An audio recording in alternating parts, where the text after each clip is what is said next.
Jumpa lagi dengan saya Lamsen Nebaho dalam video tanggapan ketiga terhadap buku Insan Mogoginta yang berjudul Mana yang dapat dipercaya, Alkitab atau Al-Quran.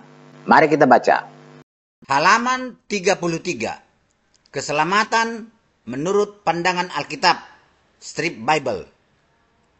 Umat Kristiani sangat yakin bahwa agama Kristen dengan Alkitab dan Yesus adalah untuk seluruh dunia, seluruh alam semesta. Keyakinan mereka tersebut berdasarkan beberapa ayat dalam Alkitab, yaitu pada Injil Matius 28 ayat 19 yang bunyinya sebagai berikut. Karena itu, pergilah, jadikanlah semua bangsa muridku, dan baptislah mereka dalam nama Bapa dan Anak dan Roh Kudus. Berdasarkan ayat tersebut, mereka yakin bahwa Yesus memerintahkan kepada murid-muridnya untuk menjadikan semua bangsa agar dibaptis menjadi pengikutnya, alias harus dikristenkan. Nah, disinilah fitnah itu.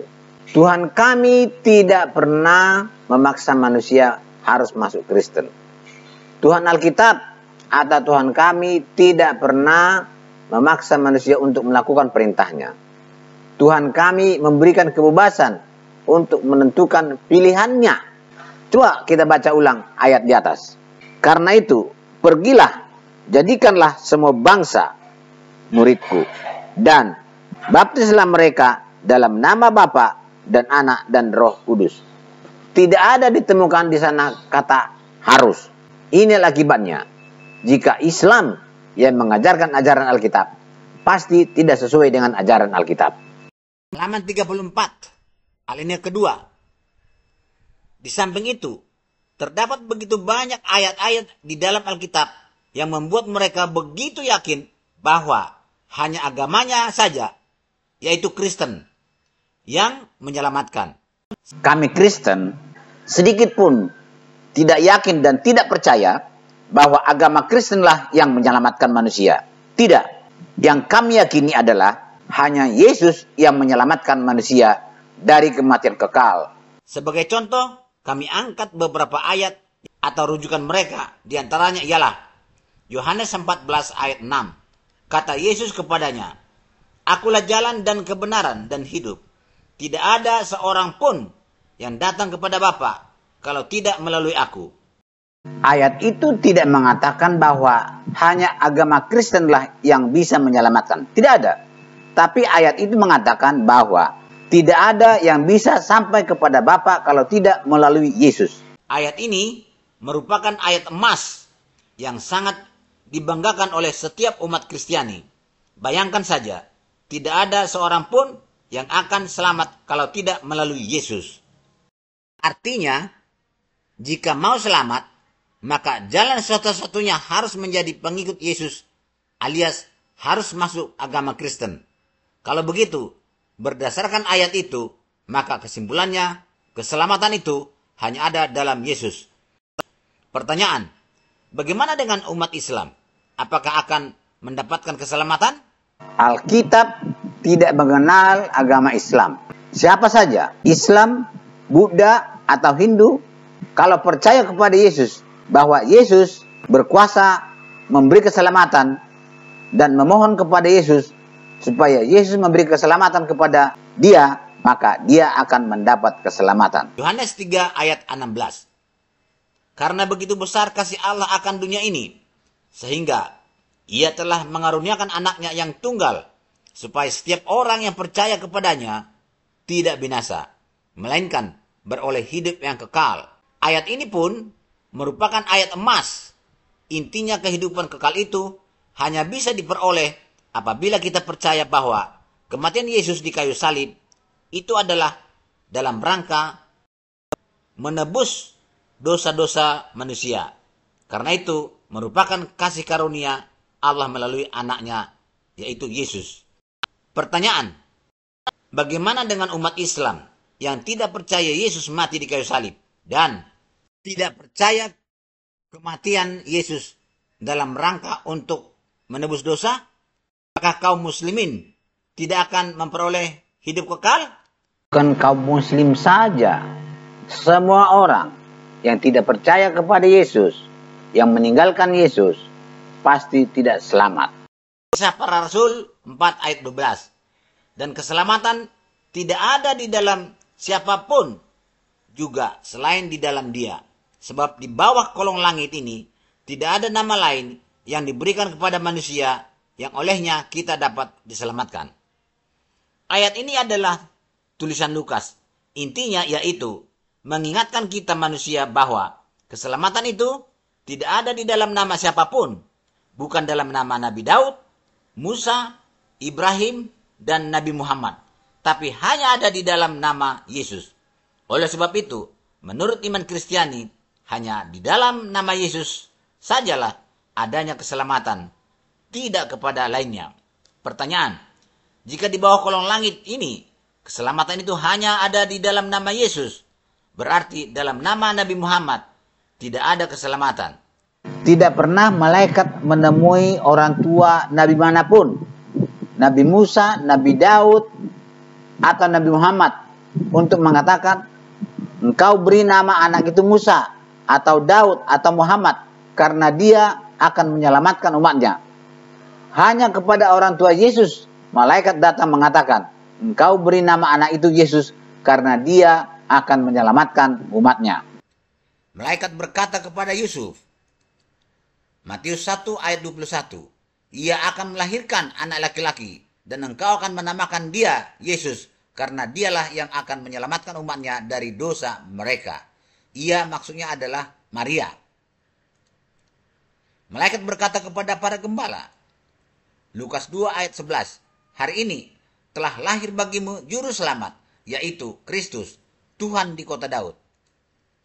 Yesus berkata, Markus 10 ayat 45, saya datang bukan untuk dilayani, melainkan untuk melayani dan untuk memberikan nyawaku menjadi tebusan bagi banyak orang.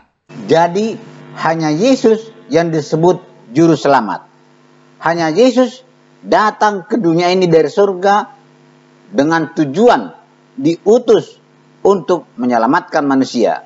Bukan nabi-nabi lain, bukan Musa, bukan Daud, bukan Muhammad, tetapi hanya Yesus. Pertanyaan, jika di bawah kolong langit ini, keselamatan itu hanya ada di dalam nama Yesus, berarti dalam nama Nabi Muhammad tidak ada keselamatan.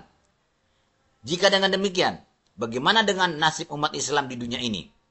Apakah mereka tidak akan selamat karena bukan beragama Kristen atau bukan pengikut Yesus? Ya, benar. Hanya dalam nama Yesuslah manusia dapat selamat.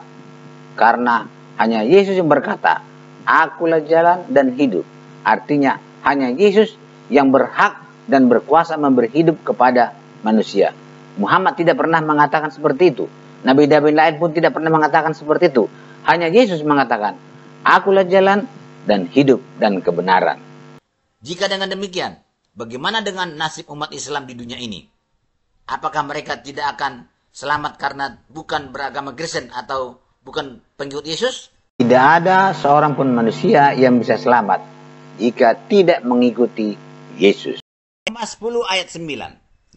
Sebab jika kamu mengaku dengan mulutmu bahwa Yesus adalah Tuhan dan percaya dalam hatimu bahwa Allah telah membangkitkan dia dari antara orang mati, maka kamu akan diselamatkan. Ayat ini adalah surat kiriman Paulus kepada jemaat di Roma. Intinya yaitu, kalau kita mengaku dengan mulut dan percaya dalam hati bahwa Yesus adalah Tuhan yang dibangkitkan Allah dari antara orang mati, maka kita akan diselamatkan. Ayat ini memberikan iming-iming yang sangat mudah, yaitu hanya percaya Yesus adalah Tuhan, maka akan diselamatkan. Ajaran seperti itu adalah ajaran Islam, mengajarkan ajaran Alkitab. Bukan seperti itu ajaran Alkitab. Ajaran Alkitab adalah sebagai berikut. Yakobus 2 ayat 17. Demikian juga halnya dengan iman percaya. Jika iman percaya itu tidak disertai perbuatan, maka iman percaya itu pada hakikatnya adalah mati. Apa yang kita lakukan? Apa yang kita buat sebagai bukti iman percaya kita rupanya? Yang kita lakukan adalah perintah Yesus. Matius 22 ayat 37. Kasihilah Tuhan Allahmu dengan segenap hatimu dan dengan segenap jiwamu dan dengan segenap akal budimu. Dan Matius 22 ayat 39, kasihilah sesamamu manusia seperti dirimu sendiri. Apa buktinya kita mengasihi Tuhan? Bukti mengasihi Yesus. Yohanes 14 ayat 21. Barang siapa memegang perintahku dan melakukannya, dialah yang mengasihi aku. Dan barang siapa mengasihi aku, ia akan dikasihi oleh Bapakku, dan aku pun akan mengasihi dia dan akan menyatakan diriku kepadanya. Apa isi perintah Yesus itu? 10 perintah Allah. Bagian pertama, kasih kepada Allah. Pertama, jangan ada padamu Allah lain di hadapanku. Kedua, jangan membuat bagimu patung yang menyerupai apapun. Jangan sujud menyembah kepadanya atau beribadah kepadanya, sebab akulah Tuhan Allahmu. Ketiga, jangan menyebut nama Tuhan Allahmu dengan sembarangan. Keempat, ingatlah dan kuduskanlah hari Sabat. 6 hari lamanya engkau akan bekerja dan melakukan segala pekerjaanmu, tetapi hari ke-7 adalah hari Sabat Tuhan Allahmu. Maka jangan melakukan sesuatu pekerjaan, sebab 6 hari lamanya Tuhan menjadikan langit dan bumi, laut dan segala isinya, dan ia berhenti pada hari ke-7. Itulah sebabnya Tuhan memberkati hari Sabat dan menguduskannya. Bagian kedua, kasih kepada manusia, yaitu pertama, 1. Hormatilah ayahmu dan ibumu. Kedua, jangan membunuh. 3. Jangan berzina. 4. Jangan mencuri. 5. Jangan mengucapkan saksi dusta. 6. Jangan mengingini rumah sesamamu. Jangan mengingini istrinya, atau hambanya laki-laki, atau hambanya perempuan, atau lembunya, atau keledainya, atau apapun yang dipunyai sesamamu. Wahyu 14 ayat 12. Yang penting ialah ketekunan menuruti perintah Allah dan iman kepada Yesus. Kesimpulannya, kita bisa masuk surga atau kita bisa dapat selamat, kita bisa dapat hidup kekal kalau kita percaya kepada Yesus. Bukan hanya percaya di mulut saja atau hanya omong doang, tetapi kepercayaan kita itu harus dibuktikan dengan perbuatan. Apa kita lakukan? Apa yang kita buat? Melakukan 10 perintah Tuhan. Yang penting adalah percaya kepada Yesus dibuktikan dengan melakukan 10 perintah Tuhan. Kita akan beroleh hidup kekal yang diberikan oleh Yesus kepada kita. Terima kasih. Sampai jumpa lagi pada video tanggapan keempat halaman 38 yang berjudul Keselamatan dalam Pandangan Kitab Suci Al-Quran. Sampai jumpa.